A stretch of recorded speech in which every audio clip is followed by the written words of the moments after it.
Jail হাজতে ঢুকিয়ে দেওয়া হলো তৃণমূল ব্লক সভাপতিকে। গ্রেপ্তারি অভিযান জারি, ধৃত আরও 2। বুধবার জলপাইগুড়ি জেলার ডাবগ্রাম ফুলবাড়ি বিধানসভা এলাকার তৃণমূল ব্লক সভাপতি দেবাশিস প্রামাণিককে জমি দখলের অভিযোগে গ্রেপ্তার করে রাজ্য পুলিশের স্পেশাল অপারেশন গ্রুপ এবং সিআইডি। বৃহস্পতিবার অভিযুক্তকে জলপাইগুড়ি জেলা আদালতে পেশ করে পুলিশ। সূত্রের খবর, অভিযুক্তকে হেফাজতে নেবার আবেদন জানাবে পুলিশ। অপরদিকে ধরপাকড় শুরু হতেই তৃণমূল নেতৃত্বের মধ্যে চাঞ্চল্য সৃষ্টি হয়েছে জেলা জুড়ে।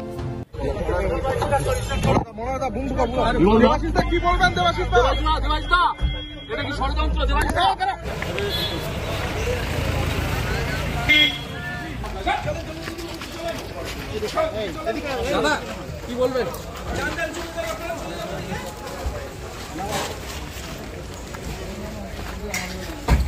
দাদা, 26শে ফুলবাড়ি ডাবগ্রামের প্রার্থী দেওয়াকে কেন্দ্র করে কি ষড়যন্ত্র বলে মনে করছেন?